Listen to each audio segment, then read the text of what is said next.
Et bonjour à tous. Nous commençons aujourd'hui un nouveau chapitre d'histoire qui s'intitule La Troisième République avant 1914, un régime et un empire colonial. Entre 1870 et 1914, la Troisième République parvient à s'enraciner avec un régime politique fondé sur les valeurs héritées de la Révolution de 1789, notamment grâce à de grandes lois et des réformes. Nous verrons tout particulièrement l'instruction des filles.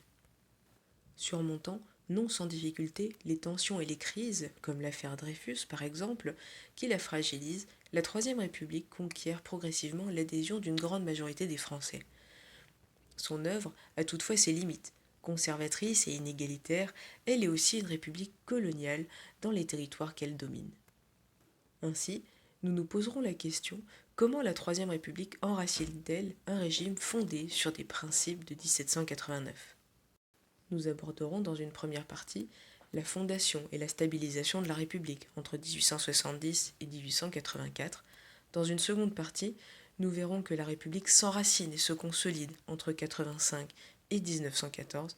Et enfin, nous verrons qu'il s'agit d'une société coloniale. La Troisième République naît à la fois de la défaite de 1870, mais également d'une révolte populaire s'appelant la Commune. Ce document nous permet de présenter le programme de la Commune. Les communards veulent mettre en place une république sociale. Ils font alors face à des députés majoritairement monarchistes. Les communards commencent par réaffirmer les libertés fondamentales, comme celle de parler, d'écrire, de se réunir ou de s'associer.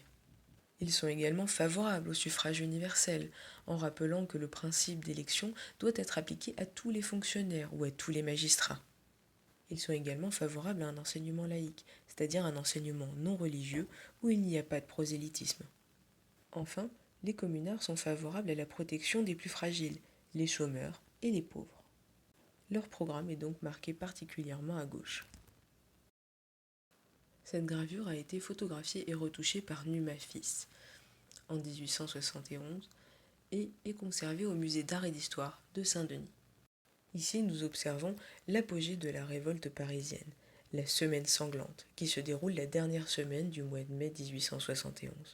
Cette révolte oppose les Versaillais, c'est-à-dire les soldats commandés par Adolphe Thiers, mais également l'Assemblée nationale, majoritairement royaliste, aux fédérés ou communards, c'est-à-dire les partisans de la Commune.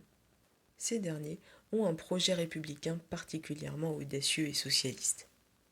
Lorsque les Versaillais entrent dans Paris afin de progresser et d'exécuter les communards, ils ont incendié divers bâtiments de la capitale, notamment le palais des Tuileries ou l'hôtel de ville. Les derniers communards sont alors définitivement écrasés au cimetière du Père-Lachaise, dans l'est de Paris. C'est alors la fin de la guerre civile et l'échec d'un projet de république très audacieux. Afin de consolider une démocratie encore fragile, les républicains, parmi lesquels Léon Gambetta, Jules Ferry et Georges Clemenceau, mettent en œuvre un projet républicain inspiré des principes de 1789.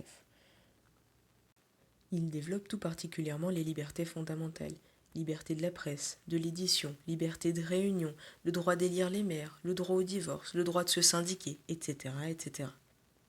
Ces libertés fondamentales complètent le suffrage universel. Cependant, celui-ci reste totalement exclu aux femmes et aux colonisés. Nous pouvons ici observer une peinture d'Alfred Brantôt particulièrement connue, représentant un bureau de vote en 1891 à la mairie des Lilas. Sur cette peinture, le buste de Marianne et le drapeau tricolore sont en bonne place et visibles par tous. Le peintre caractérise des types sociaux différents.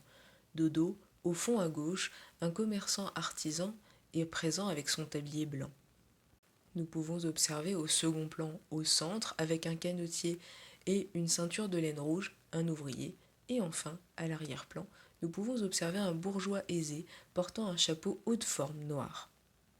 Ainsi, le bureau de vote, la mairie et l'école sont des lieux fédérateurs permettant un attachement à la nation. À partir de 1882, on construit de nombreuses mairies-écoles. Les frontons des mairies portent les mots République française et souvent la devise républicaine Liberté, égalité, fraternité. Nous pouvons le voir ici sur cette carte postale représentant la mairie et l'école d'Arcy-sur-Cure, dans l'Yonne, à la fin du XIXe siècle. C'est en 1881 et 1882 que les lois scolaires sont votées. Les lois Jules Ferry rendre l'école gratuite, obligatoire et laïque pour les enfants des deux sexes de 6 à 13 ans. Nous travaillerons la prochaine fois sur l'instruction des filles sous la Troisième République avant 1914. Et nous nous demanderons en quoi l'instruction des filles contribue-t-elle véritablement à l'enracinement de cette Troisième République. J'espère que cette première partie du cours aura été suffisamment claire. N'hésitez pas à poser des questions si vous en avez. Travaillez bien et passez une belle journée.